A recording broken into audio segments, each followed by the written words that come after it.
So I recently gave a 2-hour presentation to a camera club via a Zoom call. They were on the other side of the country. And I talked to them about my whole thought process and technique of doing my photography. The last bit of my presentation was about editing, and I showed them a photograph I took down in Zion National Park this fall and how I had edited it slightly in Lightroom and then gone into Photoshop and with the dodge and burned tools had gone in and brightened up every individual leaf in the scene with the dodge tool, just gradually brought up each leaf to bring the luminance up to a point I liked on each leaf. You're probably already thinking, what?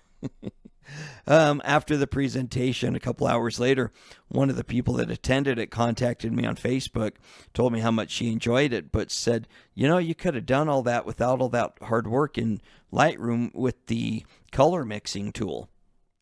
Yeah. He was like, oh, yeah, duh.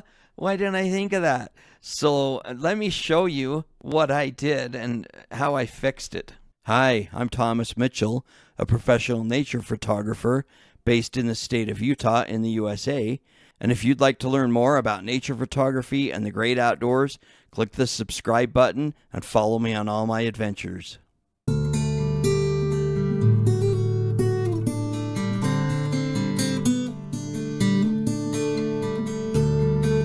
Here's the original and edited image in Windows Photo Viewer. You can see it's pretty nice, but it needs some work. Here's what I did in Photoshop. I went through it in Photoshop and just brought up the luminance on every individual leaf.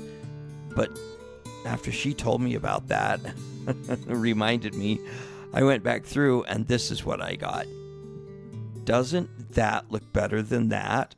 That was quite a bit of time in Photoshop bringing up all those individual leaves. And this was rather quick and easy in Lightroom.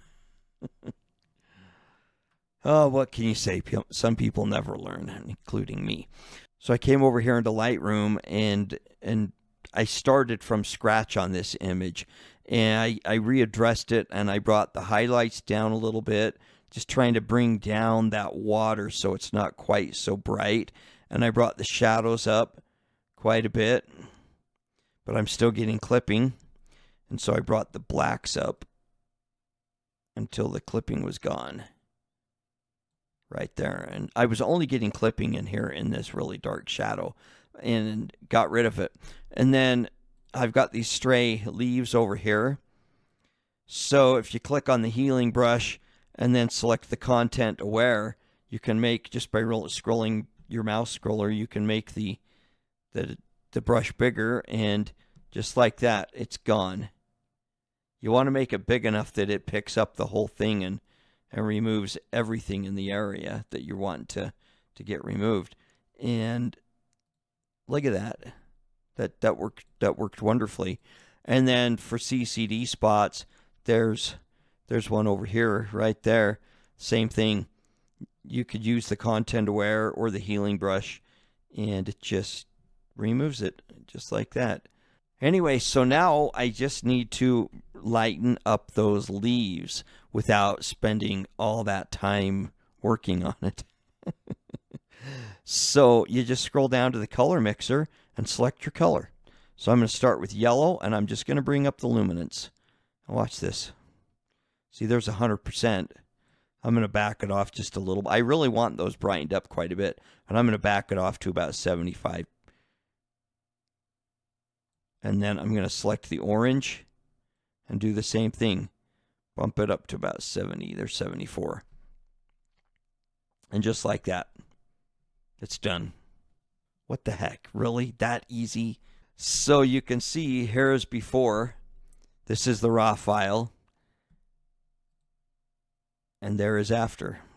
So before, after. Before, raw file, after. So it went from this, which was my Photoshop edit, to that, which is so much nicer. That really speaks. This is okay, but there were some tonality problems a little bit. It just, in here. And this is so much better. Look at how that changes things. Just brightens them up. It also is brightening up the rock over here on the right side, bringing up the yellows in there. But overall, it's making the whole image a little nicer, a little warmer, a little more pleasing. If I come in here and look at these, they look nice. You could play around with this some more and play with the reds, but there's really no reds in there. I mean, that's just along that, you see that, just along that log. But I don't want that, just bringing that up is distracting. The blues, if you want to bring up the luminance of the blues, but that's just bringing up the water. So, and I wanted to bring the water down some, so that actually, I mean, you could totally change it. Let's put that back at 0. You can also bring up just the saturation of any color. Like let's say blue. Let's bring up the blue and just give that water more blue. Oh yeah, look at that. It looks like Gatorade.